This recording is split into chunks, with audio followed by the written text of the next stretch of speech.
அருட்பெருஞ்சோதி அருட்பெருஞ்சோதி தனிப்பெரும் கருணை அருட்பெருஞ்சோதி. எல்லா உயிர்களும் இன்புற்று வாழ்க, பல்லல் மலரடி வாழ்க வாழ்க, கொல்லா விரதம் குவளை எல்லாம் ஓங்குக, நல்லோர் நினைத்த நலம் பெறுக, நன்றி நினைத்த எல்லோரும் வாழ்க இசைந்து. உலக மக்களே, அறிவார்ந்த அன்பர்களே, ஆண்மநேய ஒருமைப்பாடுடைய அன்பர்களே, அருட்பெருஞ்சோதி ஆண்டவருடைய திருவிளையாடலை பார்த்து கொண்டிருக்கிறோம். அருட்பெருஞ்சோதி ஆண்டவர் கலியுகத்திலே கடைசி திருவிளையாடல், கலியுகத்தினுடைய கடைசி திருவிளையாடல் தனது மகனை, தனது செல்வ பிள்ளையை ஒரு தாயின் வழியாக வருவிக்க செய்து மகனிடம் சுத்த சன்மார்க்கத்தை கொடுத்து இந்த பிரபஞ்சத்தை இயக்க வேண்டும் என்பதற்காகவே திருவிளையாடல் செய்கிறார். அருட்பெருஞ்சோதி திருவிளையாடல் 1823 ஆண்டு தொடங்கி 30/1/1874 இரவு 12 வரை தொடர்கிறது. ஒவ்வொரு பாடலிலும் திருவெட்பாவிலே நமது பிள்ளை பெருமானவர்கள், வல்லப்பமானவர்கள் அருளிய திருவெட்பாவிலிருந்து ஒவ்வொரு பாடலின் மூலமாக, ஒவ்வொரு திருமுறையில் இருந்து ஒவ்வொரு பாடலின் மூலமாக இறைவன் எப்படியெல்லாம் திருவிளையாடல் செய்தார் என்பதையும், தன் மகனுக்கு சுத்த சன்மார்க்கத்தை கொடுத்து எப்படி இறைவன் ஆக்கினார், எப்படி கடவுளாக்கினார் என்பதையும், அருட்பெருஞ்சோதியாக எப்படி மாற்றினார் என்பதையும் ஒவ்வொரு பாடலின் மூலமாக நாம் தொடர்ந்து பார்த்து கொண்டிருக்கிறோம். வல்லப்பமானவர்கள் இந்த மண்ணுலைக்கு வருவிக்க உற்று 8 ஆண்டுகள் வரையிலும், அதாவது அருட்பெருஞ்சோதியுடைய திருவிளையாடல் 51 ஆண்டுகள் தொடர்கிறது. 51 ஆண்டுகளையும் 8 ஆண்டுகளாக பிரித்து தனது மகனை ஆட்கொண்டு அருளை கொடுத்து கொண்டிருக்கிறார். அப்படிப்பட்ட திருவிளையாடலை தான் நாம் திருவெட்பாவிலிருந்தே பார்த்து கொண்டிருக்கிறோம்.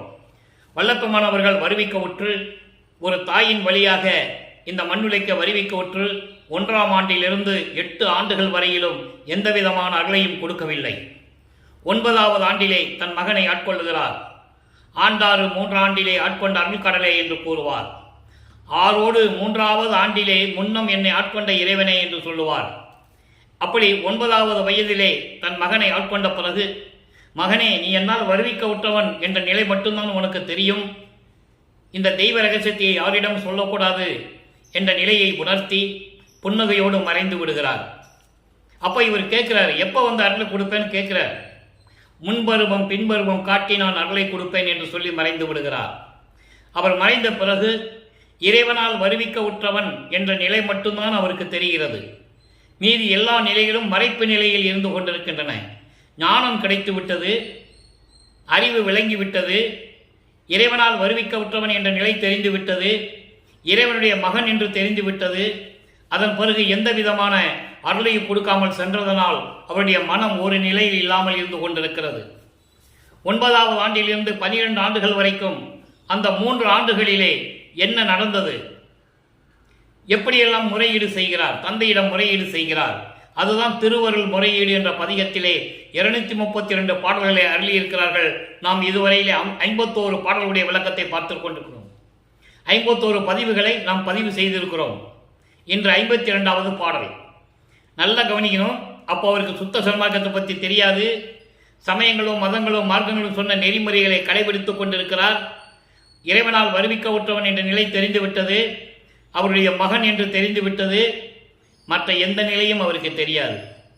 அப்போ ஞானம் பெற்ற பிறகு இறைவனுடைய நிலையை எப்படியெல்லாம் கூறுகிறார், இறைவனை எப்படியெல்லாம் உருவகப்படுத்துகிறார். இந்த பிரபஞ்சம் தோன்றிய காலத்திலிருந்தே சைவ சமய தலைவர்களையும் வைஷ்ணவ சமய தலைவர்களையும், அதாவது சிவபெருமானையும் திருமாலையும் மற்ற சாதகம் சமயத்தைச் சேர்ந்த அம்மனையும் எப்படியெல்லாம் உருவகப்படுத்தினார்கள் என்பதை நீங்கள் புராணங்களிலும் காவியங்களிலும் படித்து தெரிந்து கொண்டிருக்கலாம். ஆனால் வல்லப்பமானவர்கள் சமயங்களையும் மதங்களையும் மார்க்கங்களையும் சார்ந்திருந்த போது சிவபெருமானை எப்படியெல்லாம் உருவகப்படுத்துகிறார், எப்படி முறையீடு செய்கிறார் என்பதை பார்க்க போகிறோம். அந்த காலகட்டங்களில் அவர் அப்படிதான் இருக்க வேண்டிய காலத்தின் கட்டாயம். தன் மகனை சமயங்களிலும் மதங்களிலும் மார்க்கங்களில் ஈடுபட செய்து பிறகு தன் மகனால் இதெல்லாம் தேவையில்லை உலக மக்களுக்கு என்று சொல்ல வேண்டும் என்பதற்காகத்தான் திருவிளையாடல் செய்கிறார் என்பதை நாம் பார்த்து கொண்டிருக்கிறோம். இப்போ திருவருள் முறையீடு 52வது பாடல், 1ஆம் திருமுறை பதிகம் 6, 52வது பாடல். இப்போதான் இந்த திருவருள் முறையீடு உருவாகிறது. 9வது ஆண்டிலிருந்து அந்த 12 ஆண்டுகளுக்குள். அப்போ என்ன நடந்தது, எப்படி இறைவன் திருவிளையாடல் செய்கிறார், நல்ல கவனிங்க. வரும் செல் உள் நீர் மறுத்தாலும், வரும் செல் உள் நீர் மறுத்தாலும் கருணை மாறாத எங்கள் பெரும் செல்வமே, என் சிவமே, நினை தொழ பெற்றும் இங்கே தரும் செல்லரிக்கும்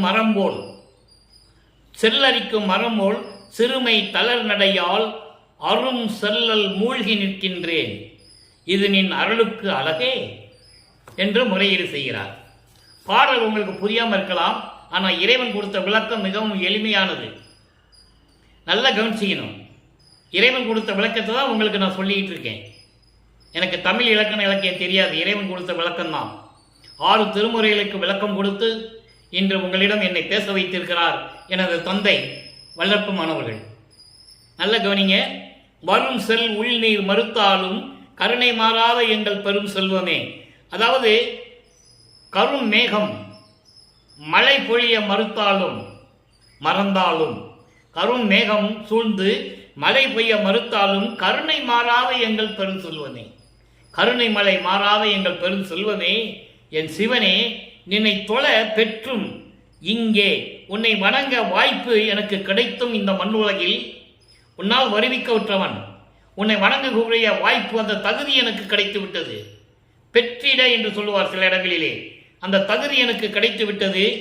அப்போ அரிக்கும் மரம் போல், அரிக்கும் மரம், செல்லரிச்ச மரம் எப்படி இருக்கும்? எதுக்குமே உபயோகப்படாது. அதுபோல சிறுமை தளர் நடையால் இந்த உலகிலே உன்னாலே நான் வருவிக்க உற்று இந்த உலகியல் வாழ்க்கையிலே நான் படுகின்ற துன்பத்தை எல்லாம் நினைக்கும் போது துன்பக் கடலில் மூழ்கி நிற்கின்றேன். நல்லா கவனிக்கணும். எவ்வளவு அருமையா சொல்றாருன்னு நீங்க கவனிக்கணும். அதாவது மேகம் மழை பொழிய மறந்தாலும் சரி, நீ மக்களுக்கும் உயிரினங்களுக்கும் கருணை கொடுப்பதில் மறப்பதில்லை. கருணை மாறாத எங்கள் பெரும் செல்வமே, என் சிவமே, உன்னை வணங்குவதற்கு எனக்கு தகுதி கிடைத்திருந்தும் கூட, எனக்கு வாய்ப்பு கிடைத்திருந்தும் கூட நான் செல்லரித்த மரம் போல நின்று கொண்டிருக்கிறேன். அவ்வளவு துயரக்கடலில் மூழ்கி கொண்டிருக்கிறேன். உலகியல் வாழ்க்கையிலே சிக்கிக் கொண்டிருக்கிறேன். வருவிக்க செய்துவிட்டு நீ என் மகன் என்று சொல்லிவிட்டு மறைந்து விட்டாய். நான் என்ன செய்வது? துன்பக்கடலில் மூழ்கி கொண்டிருக்கிறேன். இது உன் அருளுக்கு அழகா? விரைவில் வந்து எனக்கு அருள வேண்டும் என்று சொல்லி இந்த முறையீடு செய்கிறார். இதுதான் 1ஆம் திருமுறையில் நடக்குது. அதாவது வருவிக்க உற்று நமது பிள்ளை பெருமான் அவர்கள் ஒரு தாயின் வழியாக இந்த மண்ணுலைக்க வருவிக்க உற்று 9வது ஆண்டிலிருந்து 12 ஆண்டுகளுக்குள் இந்த நிலை தொடர்கிறது. அடுத்து 13வது ஆண்டு தொடங்குகிறது. வருவிக்க உற்று 13ஆம் ஆண்டு தொடங்குவுடனே திருவொற்றியூர் சொல்லுகிறார், அவருடைய மனம் ஒரு நிலையில் இல்லை. மனம் கூறுகிறது அவரிடம், மனம் சொல்லுது, நீ திருவொற்றியூருக்கு போ. இது யாருடைய செயல்? அருட்பெருஞ்சான்றுடைய திருவிளையாடல் தொடர்ந்து கொண்டிருக்கிறது. அவர் மனம் ஒரு நிலையில் இல்லை. அப்போ திருவொற்றியூருக்கு செல்லுகிறார். அங்கே செல்லும்போது என்ன சொல்றாங்கன்னா, அதான் திருவிழா வியப்பு. அதாவது திருவொற்றியூருக்கு தியாகராஜ பெருமான் பவனி வரும்போது எப்படி இருக்கும் என்று தன் மனம் சொல்லுகிறது. மனம் இவர் முன்னாலே போய் அங்கே நிற்கிது. அப்போ இறைவன் மீது அவர் காதல் கொண்டுள்ளார். இறைவனை எதிர்பார்க்கிறார். அருளை பெற வேண்டும். காலங்கள் ஓடிக்கொண்டிருக்கிறது. வருவிக்க உற்று 13 ஆண்டுகள் கடந்து விட்டது. இறைவனுடைய அருள் இன்னும் கிடைக்கல. அப்போ அந்த மனம் என்ன சொல்லுகிறது? இவர் எந்த நிலையில் இருக்கிறார் என்பது நினைக்கும் போதுதான் திருவிழா வியப்பு உருவாகிறது. 2ஆம் திருமுறை. இந்த திருமுறை உருவாகும் போது வல்லற்பமானவர்கள் 2வது எட்டில் இருந்து கொண்டிருக்கிறார். ஈரட்ட 16. வருவிக்க உற்று 16 ஆண்டுகளுக்குள் என்ன நடந்தது? பாடலை கவனிங்க. இறைவனை எப்படியெல்லாம் உருவப்படுத்துறான்னு பாருங்க. இதை ஏன் ஒவ்வொரு பாடலின் மூலமாக உங்களுக்கு விளக்கம் தந்து கொண்டிருக்கிறேன் என்றால், பிற்காலத்தில் சுத்த சன்மார்க்கத்தை பெற்ற பிறகு நிலைகள் மாறும். அந்த வித்தியாசம் உங்களுக்கு தெரியணும். சுத்த சன்மார்க்கம்னா என்ன, அந்த வித்தியாசம் உங்களுக்கு தெரியணும். அதுக்கு தான் ஒவ்வொரு பாடலின் மூலமாக இறைவன் எப்படியெல்லாம் திருவிளையாடல் செய்தார் என்பதை உங்களுக்கு விளக்கி இறைவனுடைய தயவால் கூறிக்கொண்டிருக்கிறேன். பாருங்க, தோடு உடையார் புலித்தோல் உடையார், கடல் தூங்கும் ஒரு மாடு உடையார், மழு மான் உடையார், பிரம்மன் தலையாம் ஓடு உடையார், ஒற்றையூர் உடையார், புகழ் ஓங்கிய வெண் காடு உடையார், நெற்றிக்கண் உடையார் எம் கடவுளரே. யார கடவுள்னு சொல்றாரு? சிவபெருமான சொல்றாரு. சுத்த சன்மார்க்கத்தை பெற்ற பிறகு அருட்பெருஞ்சோதி சொல்லுவாரு. அதோட விளக்கத்தை நம்ம பார்க்க போறோம். இவங்கெல்லாம் சைவ சமயத்தை சேர்ந்த பதத்தலைவர்கள் சொல்லிடுவார். அந்த காலகட்டங்களில் சமயங்களும் மதங்களும் எப்படி இறைவனை உருவகப்படுத்தின, எப்படி மக்கள் வணங்கி கொண்டிருந்தார்கள். இந்த பிரபஞ்சம் தோன்றிய காலத்திலிருந்தே கிரேதயுகம், திரேதயுகம், துவாரயுகம், கலியுகம், இந்த 4 யுகங்களிலுமே சமயங்களும் மார்க்கங்களும் தோன்றிவிட்டன. மதங்கள் கலியுகத்திலே தோன்றியது. இப்படி எல்லாம் தோன்றிய பிறகு அதெல்லாம் அந்த காலம் முடியுமே, ஆயுள் காலம் முடிந்தவுடன் உலக மக்களுக்கு ஒரு ஆன்மீக பாதை தேவை. அந்த மார்க்கம் ஒரு மார்க்கம் தேவை. அந்த மார்க்கம் எதையும் சாராத மார்க்கமாக இருக்க வேண்டும், இறைவனுடைய மார்க்கமாக இருக்க வேண்டும். அதுதான் சுத்த சன்மார்க்கத்தை உருவாக்குகிறார் அருட்பெருஞ்சோதி ஆண்டவர். இப்ப பாருங்க, இந்த பாட்டில் என்ன சொல்றாரு? சமயங்களும் மதங்களும் மார்க்கங்கள் சூழ்ந்திருந்த காலத்தில் இவரும் சிவபெருமான் சொல்லுவாரு, தியாகராஜ பெருமான் சொல்லுவாரு, மாசிலாமணின்னு சொல்லுவாரு, திருவிழித்தாயத்தில் போய் பிச்சாண்டின்னு சொல்லுவாரு, சொக்கநாதன் சொல்லுவாரு, எல்லாம் சொல்லுவார். நல்லா கவனிக்கணும். அதுக்கப்புறம் தான் அருட்பெருஞ்சோதி சொல்லுவாரு. அதை நம்ம பார்க்க போறோம். தோடு உடையார், காதிலே குண்டலம் அணிந்து கொண்டிருந்தவர். காதணி என்றால் குண்டலம். புலித்தோல் உடையார், புலித்தோலை ஆடையாக உடுத்தியவர்.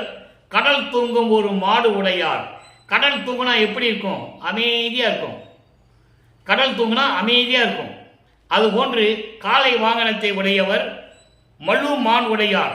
மழு மான் என்பது பரசு என்கிற ஒரு ஆயுதம், சிவ ஆயுதம். அது அந்த பரசு ஆயுதம் உலகத்தையே அழிக்கக்கூடிய வல்லமை படைத்தது. அந்த ஆயுதத்தை உடையவர். பிரம்மன் தலையாம் ஓடு உடையார். பிரம்மன் உடைய தலையை கிள்ளி, 5 தலை உடையவன் பிரம்மன். அது ஒரு தலையை கிள்ளின பிறகுதான் நான்முகனானார் அவர்.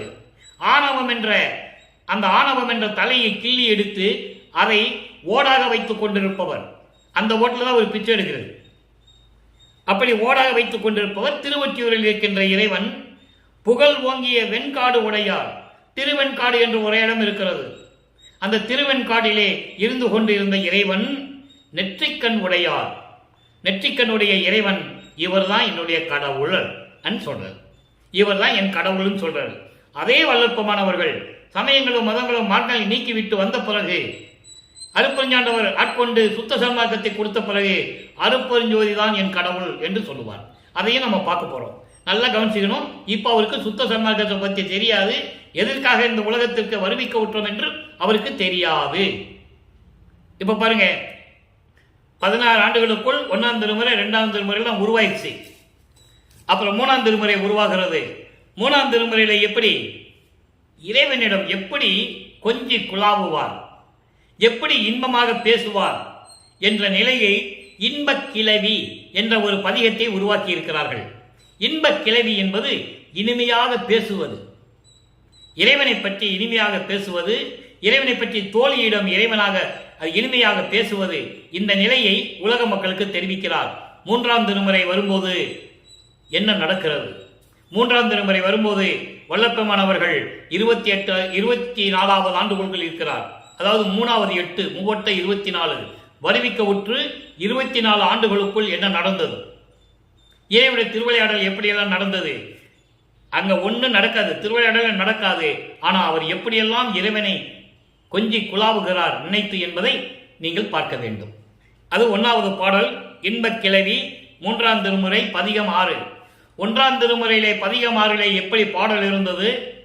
2ஆம் திருமுறையிலே பதிகம் 6 திருவருள் வழக்க விளக்கத்திலே எப்படி இருந்தது? திருவருள் வழக்க விளக்கம் என்பது திருவருளுடைய அந்த விளக்கம். வழக்க விளக்கம் என்பது அந்த நடையில் திருவருளை பற்றிய விளக்கம். அதுதான் திருவருள் வழக்க விளக்கம் பதிகம் 6. 2ஆம் திருமுறையிலே பதிகம் 6 எப்படி இருந்தது? 1ஆம் திருமுறையிலே பதிகம் 6 எப்படி இருந்தது? இப்போ 3ஆம் திருமுறையிலே பதிகம் 6 இன்பக் கிளவி. ஒவ்வொரு பாடலுக்கும் ஒவ்வொரு பதிகத்துக்கும் தொடர்பு உண்டு என்பதை நீங்கள் புரிந்து கொள்ள வேண்டும். ஏன்னா ஆண்டுகள் கடக்க கடக்க எப்படி முன்னேற்றம் கிடைக்கிறது, எப்படி இறைவன் ஆட்கொள்ளுகிறார் என்பதை நாம் பார்த்து கொண்டிருக்கிறோம். இப்போ 24வது ஆண்டில் இருந்து கொண்டிருக்கிறார் வல்லப்பெருமான் அவர்கள். வருவிக்க உற்று 24வது ஆண்டு. பாருங்க, தில்லை வளத்தார், அம்பலத்தார், திருவேட்களத்தார், செவ்வனத்தார், கல்லை வளைத்தார், எந்தன் மனக்கல்லை குலைத்தார், கங்கணத்தால் எல்லை வளைத்தார், தியாகர் தம்மை எழிலார் ஒற்றி என்னும் நகரில். திருவொற்றியூரில் இருக்கின்ற தியாகராஜ பெருமான் சொல்றார். இதற்கு முன்னால் என்ன நடந்ததுன்னு சொல்றார். இது ஒரு சின்ன விளக்கம் தர காத்திருக்கிறேன். புராணங்களில் நீங்க படிச்சிருப்பீங்க, எத்தனையோ 4 யுகங்களிலையும் என்னென்ன நடந்தது கூட உங்களுக்கு தெரிஞ்சிருக்கலாம். ஆனா ஒவ்வொரு யுகத்திலையும் இருந்தவர்கள் அடுத்து வந்த யுகத்தில் இருந்தவர்கள் சொல்ல முடியாது. ஆனா இங்க வல்லப்பெருமான் எல்லா யுகத்திலையும் நடந்தது, எல்லா இறைவனுடைய திருவிளையாடல் எல்லாத்தையும் சொல்லுவார். நல்லா கவனிக்கணும்.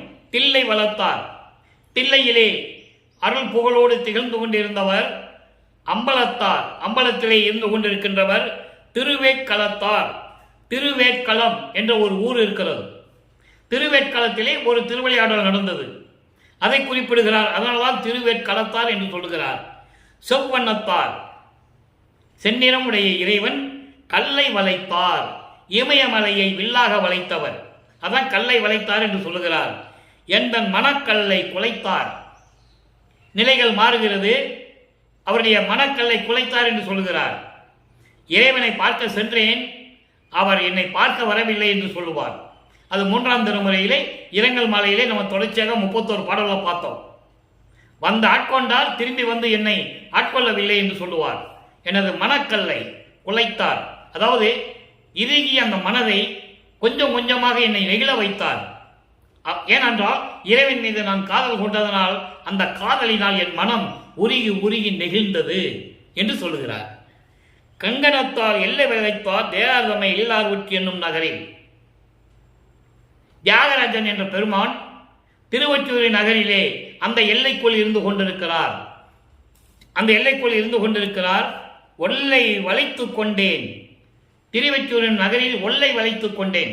ஒல்லை வளைத்துக் கொண்டேன் என்றால் நான் திருவொற்றியூருக்கு விரைந்து சென்று அவரை பார்க்க நான் கண்டுகொண்டேன், வளைத்துக் கொண்டேன். நான் ஒன்றும் உரையாது இருந்தாரே. திருவொற்றியூரில் போய் பார்க்கிறேன். பார்க்கும்போது நான் விரைந்து சென்று அவரை பார்த்துட்டேன். எப்படிப்பட்ட இறைவன் சொல்லிட்டாரு. தில்லையில் இருந்தாரு, அம்பலத்தில் இருந்தாரு, அப்புறம் திருவெல்காட்டில் இருந்தாரு, எல்லாம் சொல்லிட்டாரு.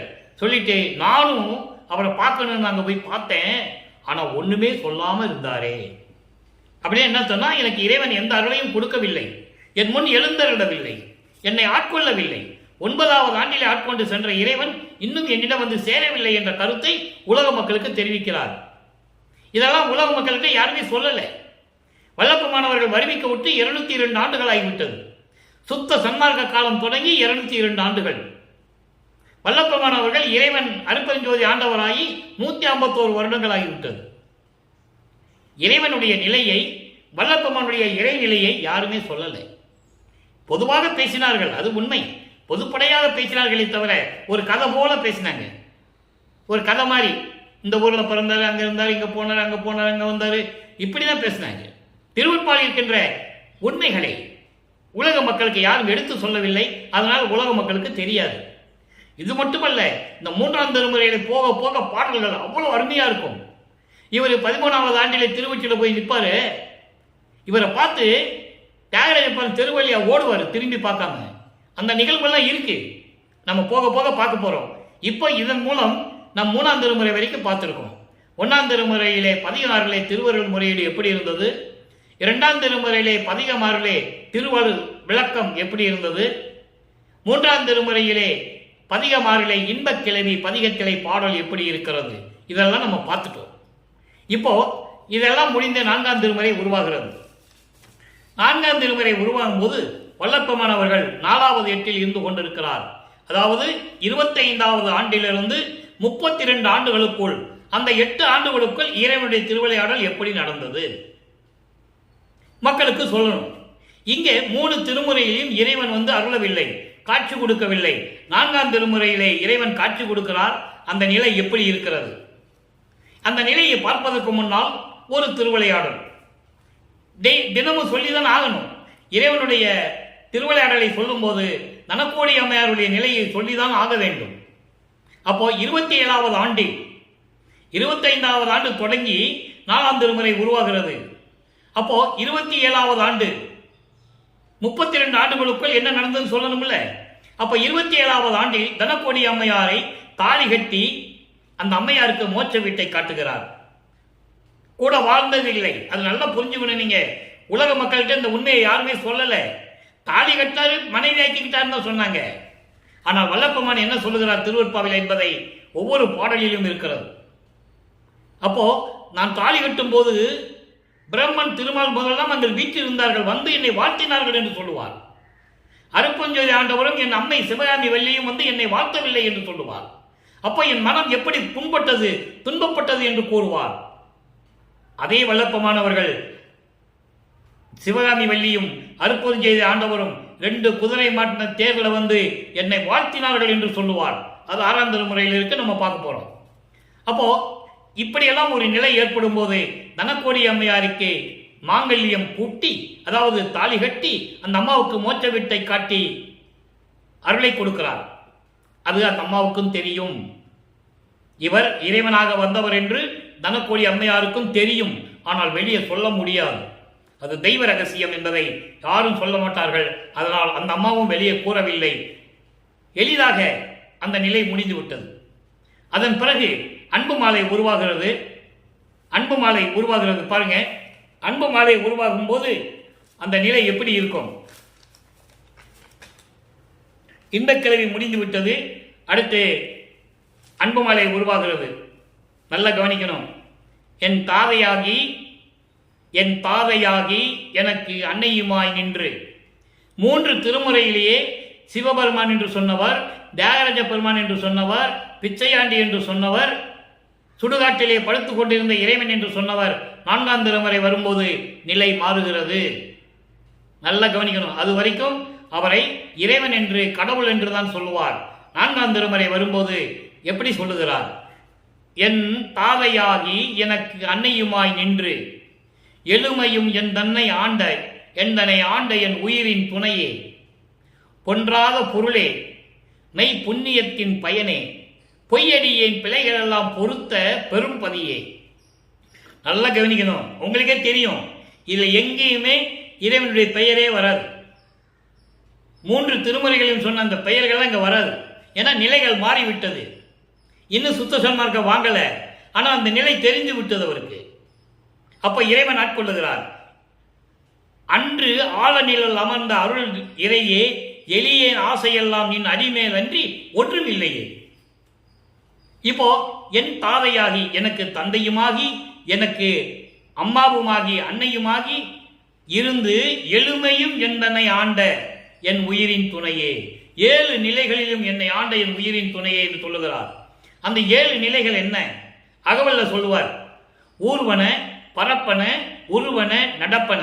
இந்த 4 இல்லாமல் தேவர்கள், அசுரர்கள், மனிதர்கள், இந்த 7 நிலைகள்.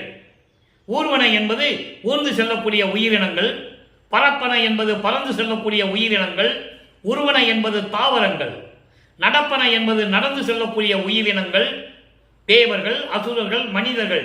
இந்த நிலைகளில் இருந்து என்னை காப்பாற்றி இந்த 7 அவத்தை என்று சொல்லுவார்.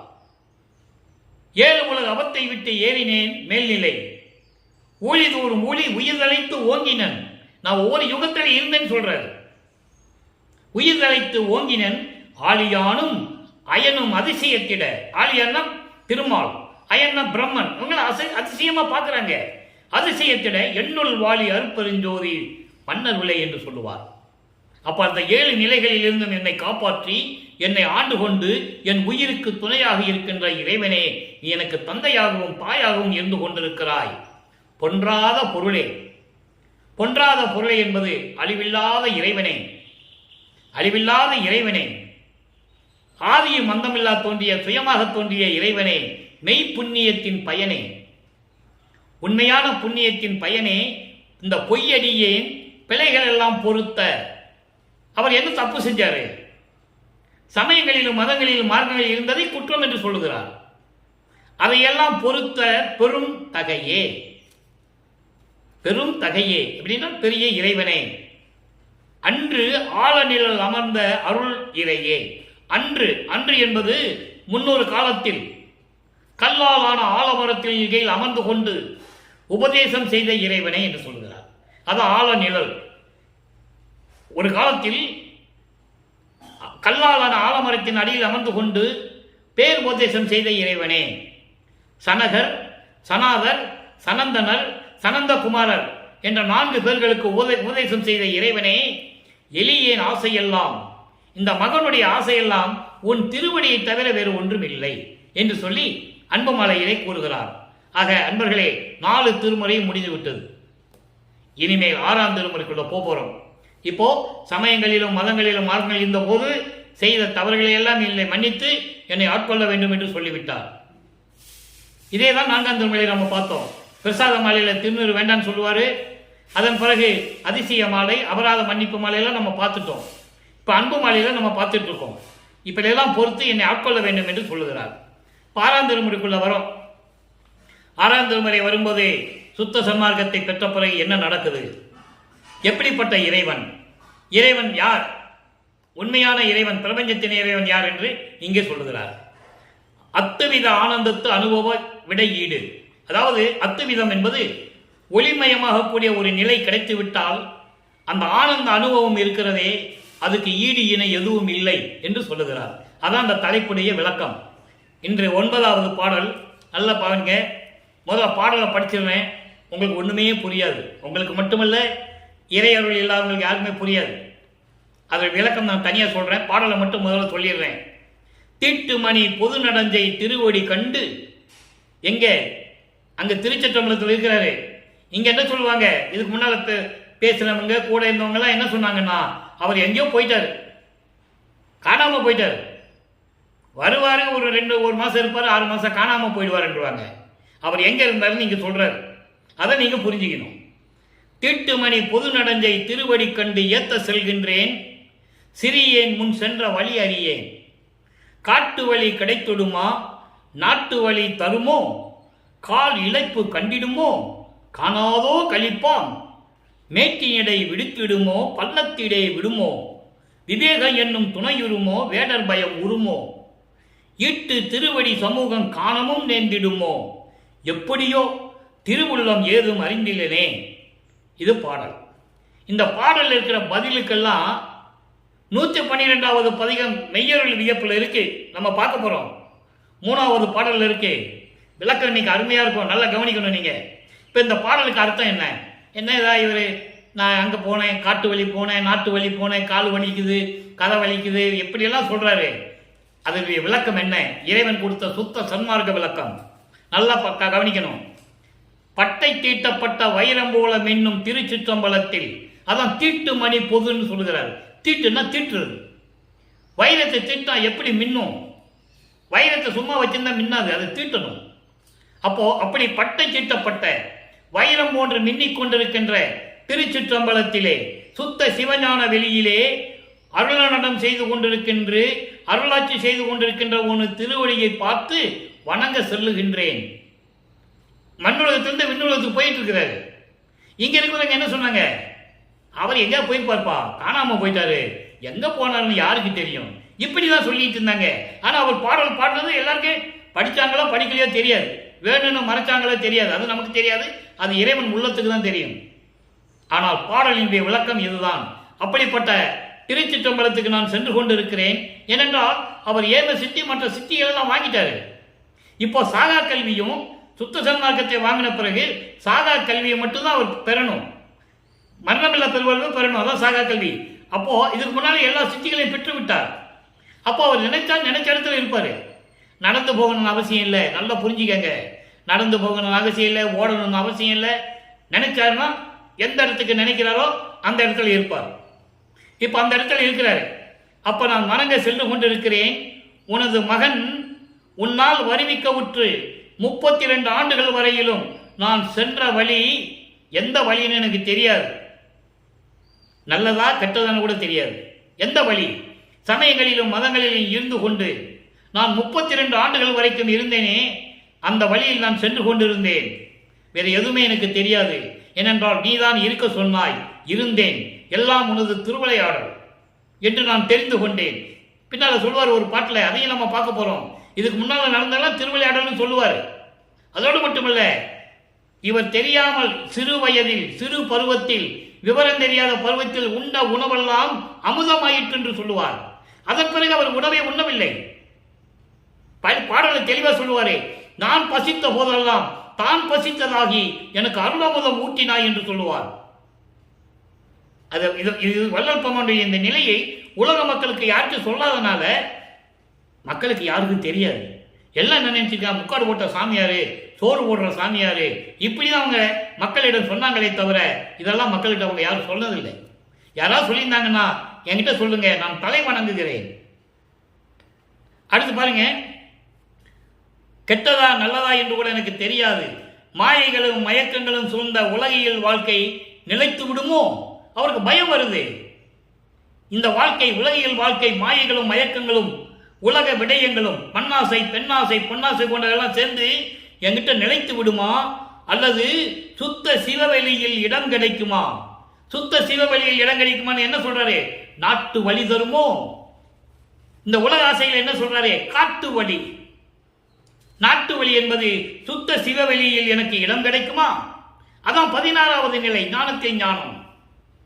சரியை கிரிய யோகம் 12 நிலைகளை விட்டுவிட்டு ஞானத்தில் ஞானம் இருக்கிறது 16வது நிலை. ஞான சரியில தான் சுத்த சன்மார்க்கம் தொடங்குகிறது. அங்கதான் மரணமில்லா பெருவாழ்வு தொடங்குகிறது. ஞான சரியை, ஞான கிரியை, ஞானத்தில் யோகம், ஞானத்தில் ஞானம், அந்த நிலை எனக்கு கிடைக்குமா? இதை தேடி தேடி எனக்கு கால் தளர்ந்து போகுமோ? எவ்வளவு தூரம் தான் நான் போறது? எத்தனை தடவை தான் நான் போறது? நான் தளர்ந்து விடுவேனோ? இல்லை எனில் காணாத காட்சியெல்லாம் எனக்கு கிடைக்குமா?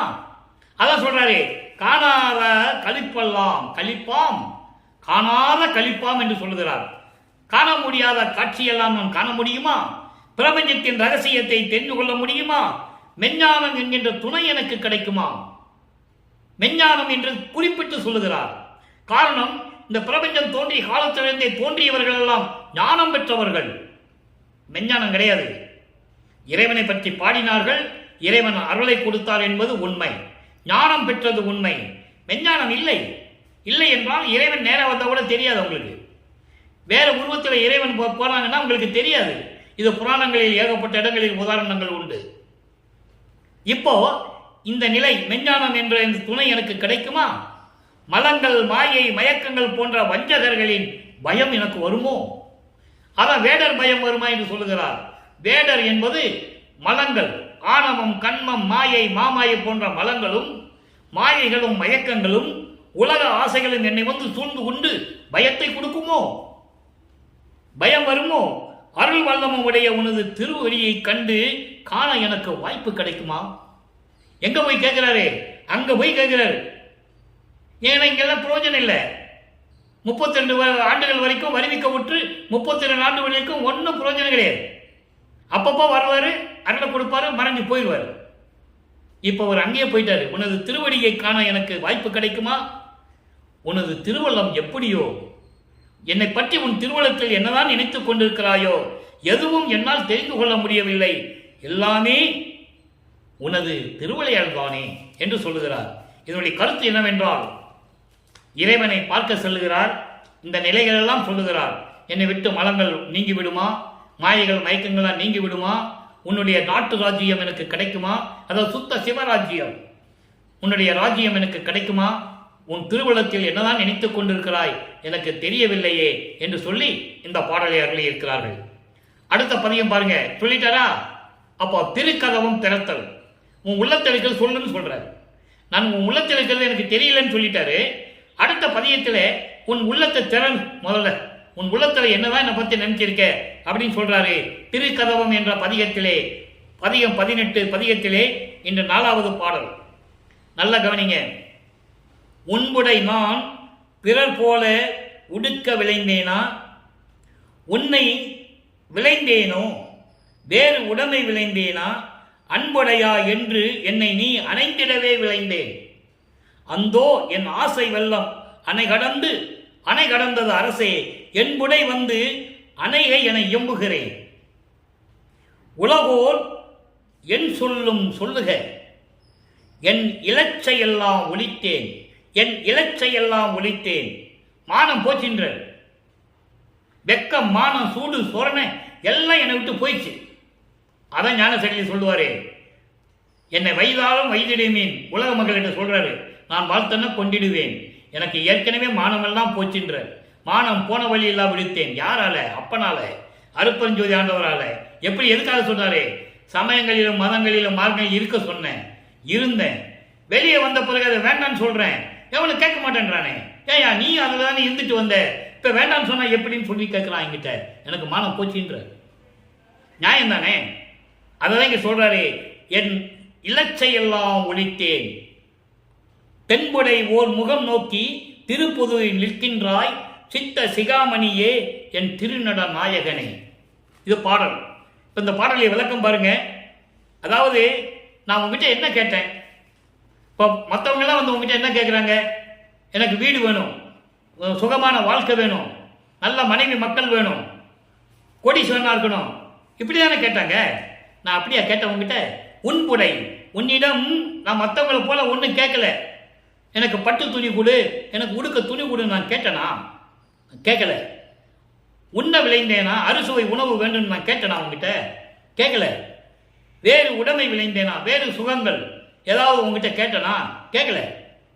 அன்புடையா என்று என்னை நீ அனைத்திடவே விளைந்தேன், அன்பான மகனே என்று சொல்லி என்னை அனைத்து அருள வேண்டும் என்று தானே உன்னிடம் கேட்டேன். உன்னிடம் அப்படித்தானே கேட்டேன். ஐயோ என் ஆசையெல்லாம் அணை கடந்தது அரசே, உன்மேல் கொண்ட ஆசை இருக்கிறதே, காதல் அன்பு இருக்கிறதே, கரை கடந்து ஓடிக்கொண்டிருக்கிறது. அவ்வளவு காதல் கொண்டுள்ளேன் உன் மேல், அவ்வளவு ஆசை கொண்டுள்ளேன் உன் மேல். அரசே என் உடை வந்து அணைகை என இம்புகின்றேன், என்னை வந்து கட்டி அணைத்து அருள வேண்டும் என்று தானே உன்னிடம் சொல்லிக் கொண்டிருக்கிறேன்.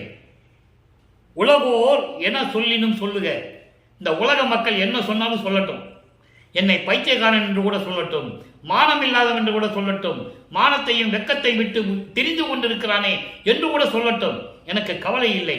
நீதான் எனக்கு முக்கியம். நீ வந்து என்னை ஆட்கொள்ள வேண்டும், அதுதான் எனக்கு தேவை. என் இலச்சையெல்லாம் ஒழித்தேன். நானும் வெக்கம், சூடு, சோரணை, மானம் எல்லாத்தையும் நான் விட்டுட்டேனே, சீக்கிரம் வான்னு சொல்றாரு. தென்புடை ஓர் முகம் நோக்கி திருப்பொது நிற்கின்றாய். தென்புடை முகம் நோக்கி என்பது தென் திசையை நோக்கி இருந்து கொண்டிருக்கிறாய். எல்லா இடத்திலுமே தீபம் வந்து தெற்கு திசையை நோக்கி இருக்கும், தென்முக கடவுள் என்று சொல்லுவார். அப்படி திருச்சிற்றம்பலத்திலே தென்முகம் காட்டி தென் திசை நோக்கி காட்டி அருளி கொண்டிருக்கின்ற இறைவனே, என் சித்த சிகாமணியே, என் உள்ளத்தில் அமர்ந்து கொண்டிருக்கின்ற சுத்த சன்மார்க்க தலைவனே. சித்த சிகாமணிக்கு விளக்கம் சுத்த சன்மார்க்கத்தின் தலைவன், என் உள்ளத்தில் இருக்கின்ற சுத்த சன்மார்க்கத்தின் தலைவன், திருநட நாயகனே, நடனங்களுக்கெல்லாம் அரசாக திறந்து கொண்டிருக்கின்ற இறைவனே என்று சொல்லுகிறார். நடனங்களுக்கெல்லாம் அரசன் என்று சொல்லும் போது நீங்க நடராஜன் கிட்ட போயிடக்கூடாது. அவன் சைவ சமயத்தை சேர்ந்த தலைவர்கள், அங்க அந்த பக்கமே போகக்கூடாது. சமயங்களையும் மதங்களையும் மார்க்கங்களையும் சேர்ந்த பக்கம் போகக்கூடாது. திருநட நாயகன் என்பது அருப்பெருஞ்சோதி. அருப்பெருஞ்சோதி எல்லாம் சொல்லுவாங்க, எல்லாம் ஒண்ணுதான், நடராஜன் அருப்பெருஞ்சோதி ஒண்ணுதான், இப்படியெல்லாம் சொல்லி சொல்லி மக்களை ஏமாற்றி கொண்டிருக்கிறார்கள். ஏன் அருப்பெருஞ்சோதி சொல்ல சொல்லுங்களேன். சிதம்பரத்துக்கு போய் நடராஜன் கோயிலில் உட்கார்ந்துக்கிட்டு தீபார்த்தனை காட்டும் போது டீச்சர்கள் காட்டுறாங்கல்ல, அருப்பெருஞ்சோதி சொல்லி பாருங்களேன். எல்லாம் ஒண்ணுதானே சொல்றீங்க, அருப்பெருஞ்சோதி சொல்லி பாருங்க பார்ப்போம். உடனே பிடிச்சி வெளியே தள்ளிடுவான். யோ நீங்க நடராஜன் சொல்றேன்னா அருப்பெருஞ்சோதி சொல்லிட்டு இருக்காடியுமா, அப்படி எப்படி நடராஜனும் அருப்பெருஞ்சோதி ஒன்றாக முடியும்? அதை நீங்க புரிஞ்சுக்கணும். அதாவது சமயங்களையும் மதங்களையும் மார்க்கங்களையும் சார்ந்து இருக்கும் போது நீங்க எப்படி வேணா சொல்லிக்கலாம். சிவபெருமான் சிவா சிவான் சொல்லலாம், நமச்சிவாயின் சொல்லலாம், ஓம் நமச்சிவாயின் சொல்லலாம், என்ன வேணாலும் சொல்லிக்கலாம். ஆனால் சுத்த சன்மார்க்கத்து வந்த பிறகு அருப்பெருஞ்சோதி மட்டும்தான் சொல்லணும். அதான் வல்லப்பமன் சொல்றார். சுத்த சன்மார்க்கத்துக்கு ஒரு தனி கொள்கை இருக்கு. ஒரே இறைவன் பிரபஞ்சத்துக்கு அருப்பெருஞ்சோதி, உருவம் இல்லாத இறைவன், ஜோதி வழிபாட்டு இறைவன். இங்க சமய சொல்லப்பட்ட இந்த ஊதுபத்தி கொளுத்துறது, குத்து விளக்கு ஏத்துறது, பழங்கள் வச்சு கும்பிடுறது, கற்பூரம் ஏத்துறது, மொட்டை போடுறது, காது குத்துறது, ஆராதனை பண்றது, அபிஷேகம் பண்றது, இதெல்லாம் இருக்கக்கூடாதுன்றது. அதான் சுத்த சன்மார்க்கத்தின் விளக்கம். இப்போ இந்த பாடலை சொல்லியாச்சு. இப்போ இது என்ன சொல்லுவாரு?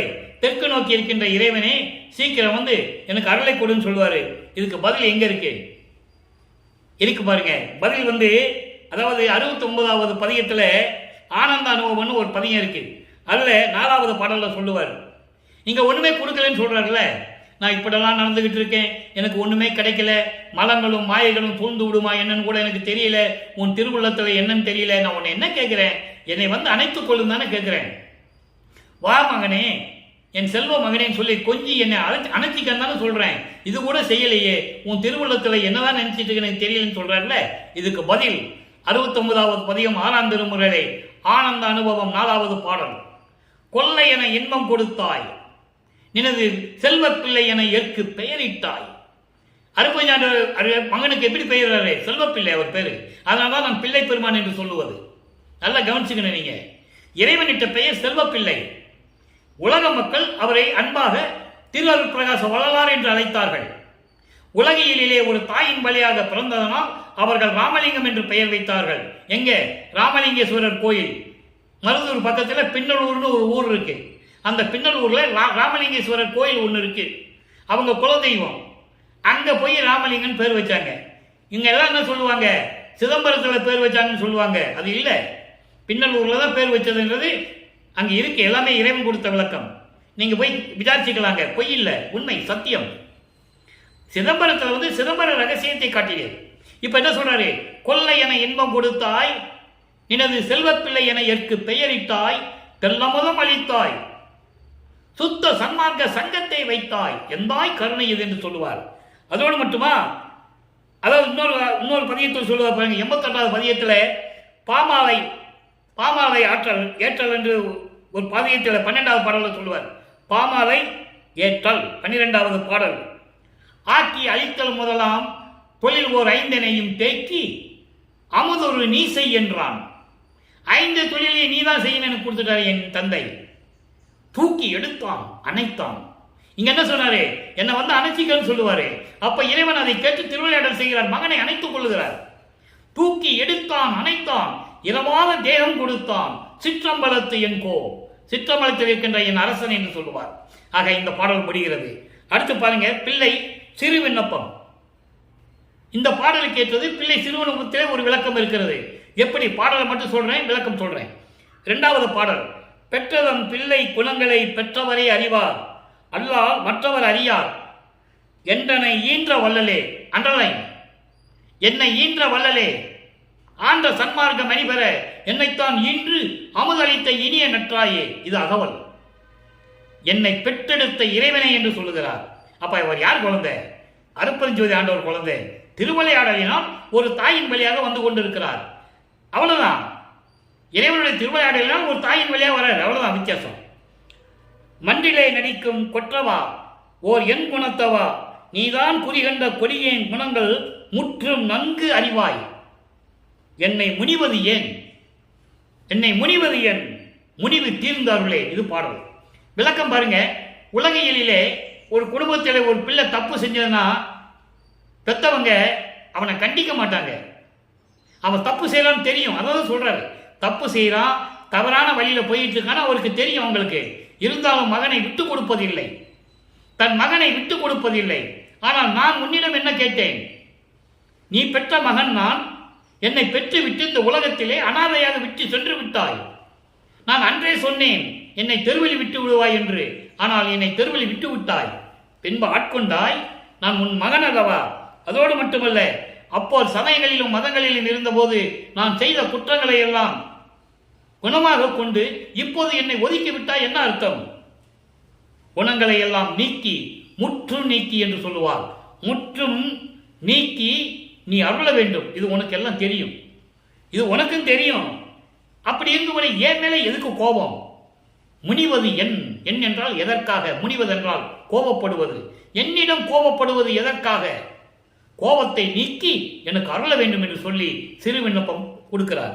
அடுத்து பாருங்க, விண்ணப்பம் கொடுத்த உடனே இறைவன் எப்படி மகனுக்கு கொடுக்கிறார்? தனித்திரு அலங்கள் 114வது பாடல். நல்ல கவனிங்க. நான் செய்த புண்ணியம் என் உரைக்கேன். நான் என்ன புண்ணியம் செஞ்சனோ அதை எப்படி சொல்லுவது?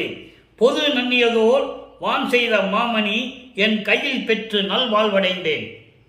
அருமையான விளக்கம். அதாவது திருச்சிற்றம்பலத்தில் உள்ள பிரபஞ்சத்தை இயக்கிக் கொண்டிருக்கின்ற அந்த அருட்பெருஞ்சோதி அருளை நான் பெற்று நல்வாழ்வடைந்தேன். அப்போ அங்க கேட்கிறாரு, அருள வேண்டும் என்று கேட்கிறாரு. இங்க மகனுக்கு அருட்பெருஞ்சோதியை கொடுக்கிறாரு. அதையும் உலக மக்கள்கிட்ட சொல்றாரு. நல்லா புரிஞ்சுக்கணும் இறைவனுடைய திருவிளையாடல் எப்படியெல்லாம் நடக்குதுன்னு. அருட்பெருஞ்சோதியை கொடுத்துட்டாரு, நான் வாங்கிட்டேன்னு சொல்றாரு. பெற்று நல்வாழ்வடைந்தேன், ஊன் செய்த தேகம் ஒளி வடிவாக நின்று ஓங்குகிறேன். அவனால் வருவிக்க விட்டேன். என் தந்தை அருப்பஞ்சாண்டால் ஒரு தாயின் வழியாக இந்த உலகிலே மனித உடம்பு எடுத்து நான் வருவிக்க விட்டேன். அந்த உடம்பு இப்போ எனக்கு ஒளி உடம்பாகி விட்டது. ஏனென்றால் அருப்பெருஞ்சோதியை நான் பெற்றுக்கொண்டேன். தெளிவாக சொல்றேன். ஒளிவடுவாக நின்று ஓங்கிக் கொண்டிருக்கிறேன். கோன் செய்த விச்சை குனிக்க வல்லார் எவர் கூறுமின். உலக மக்கள்கிட்ட கேட்கிறாரே, உலக மக்களே, அருப்பெருஞ்சோதியை பெற்றுக்கொண்டேன். என் தந்தையிடமிருந்து எல்லாவர்களையும் பெற்றுக்கொண்டேன். என் உடம்பு ஒளி உடம்பாகிவிட்டது. இந்த இறைவனுடைய செயலை கணக்கிட்டு சொல்லுவதற்கு இந்த உலகில் யார் இருக்கிறார்கள்? நீங்கள் கூறுங்கள் என்று உலக மக்களை கேட்கிறார். யார் இருக்கிறார்கள்? யாருமே இல்லை. அடுத்து பாருங்க, மெய்யர் வியப்பு ஒரு அருமையான விளக்கம். யாருக்குமே தெரியாத விளக்கம், யாரும் சொல்ல முடியாத விளக்கம், இறைவன் கூறிய விளக்கத்தை உங்களுக்கு நான் கூறிக்கொண்டிருக்கிறேன். முதல்ல பாடலை கவனிங்க. இரவில் பெரிய வெள்ளம் பரவி எங்கும் தயங்கவே யானும் சிலரும் அண்டர்லைன், யானும் சிலரும் படையில் ஏறி மயங்கவே விரைவில் தனித்து இங்கு என்னை ஒரு கல் மேல் ஏற்றியே விண்ணில் உயர்ந்த மாடத்து இருக்க விதித்தாய் போற்றியே. ஏதாவது புரியுதா? என்ன சொல்றாரு இந்த பாடல் வரி விளக்கம்? என்னன்னா, நானும் சில பேர் அங்கே இருந்து கொண்டிருந்தோம். அப்போ இரவில் ஒரு பெரிய வெள்ளம் வந்துருச்சு. என்ன செய்யுதுன்னு தெரியாது. ஒரு படகுல ஏறி நானும் சிலரும் ஏறிக்கிட்டோம். திடீர்னு பார்த்தா என் கூட வந்தவங்களை காணோம். நான் மட்டும் ஒரு கல்மேட்டில் நிற்கிறேன் அப்படின்னு சொல்றாரு. அதுக்கு பொருள் என்ன? யார் சொன்னது? உலக மக்கள்கிட்ட. இறைவன் கொடுத்த விளக்கத்தை நான் உங்களுக்கு சொல்லிக் கொள்வதில் பெரும் மகிழ்ச்சி அடைகிறேன், பெரிய பூரிப்படைகிறேன். விளக்கம் பாருங்க, இந்த 4 வரைக்கும் விளக்கம் பாருங்க. உன்னால் நான் வருவிக்க உற்று என்ன செய்வதென்று தெரியாமல் இருந்த பொழுது, அறியாமை, சமயங்கள் மதங்கள் என்ற அறியாமை சூழ்நிலையில் நான் இருந்து கொண்டிருந்த போது உலக மக்களும் அப்படிதான் இருந்தாங்க. சமயங்களும் மதங்களும் மார்க்கம் சொல்லி அறியாமையில் இருந்து கொண்டிருந்த போது அந்த மார்க்கங்களின் நெறிகளை பின்பற்றி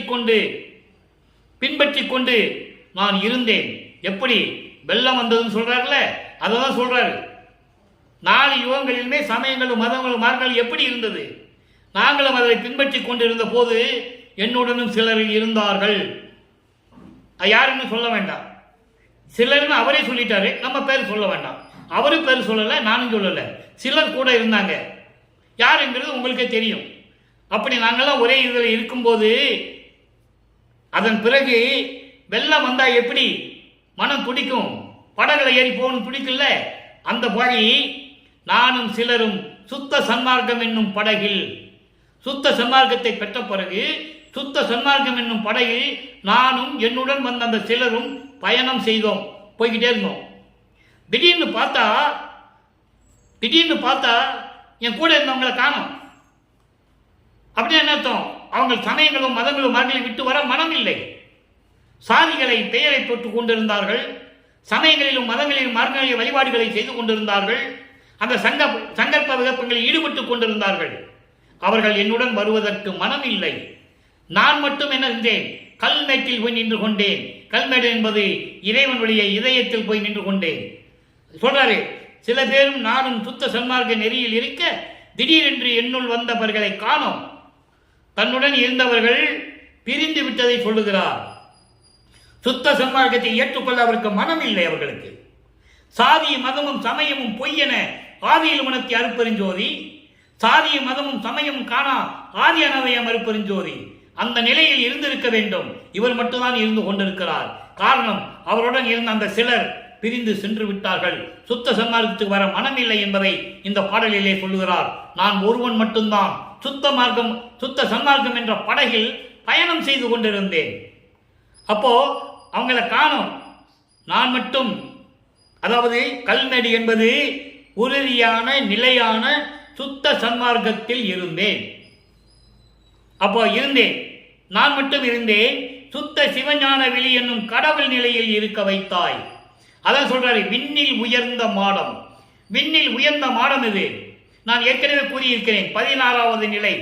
அப்படிப்பட்ட மாடத்தில் என்னை இருக்க வைத்தாய் போற்றியே என்று சொல்லுகிறார். எவ்வளவு அருமையான விளக்கம் பாருங்க. ஆக யாருமே சுத்த சன்மார்க்கத்தை என்னுடன் இருந்தவர்கள் விரும்பவில்லை. நான் ஒருவன் மட்டும்தான் அதை கரை சேர்ந்தேன் என்று சொல்கிறார். அடுத்து சின்னிய விளக்கம். சிறிய விளக்கம் சிவசிவ ஜோதி 20வது பாடல்.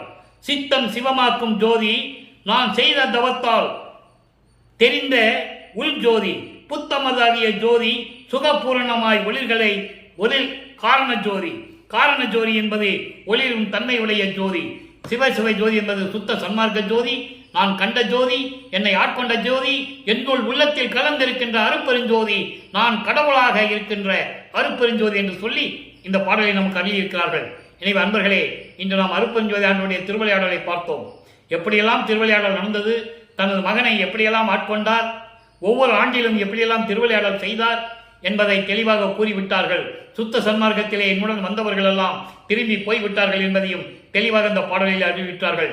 எனவே உலக மக்களே, இறைவன் மார்க்கமாகிய சுத்த சன்மார்க்கத்தில் இணைந்து கொலையும் புலையும் தவிர்த்து, மாமிச உணவுகளை தவிர்த்து, சைவ உணவுகளை மேற்கொண்டு சைவ நெறியில் இருந்து கொண்டு இறைவனை வணங்கி இறைவனுடைய அருளையும் பொருளையும் செல்வங்களையும் பெற்று நீங்கள் வாழ்வாங்க வாழ வேண்டும் என்று வாழ்த்தி இறைவனுடைய தயவாலையும் கருணையாலையும் விடைபெறுகிறேன். இந்த வள்ளலார் ஊழியன்.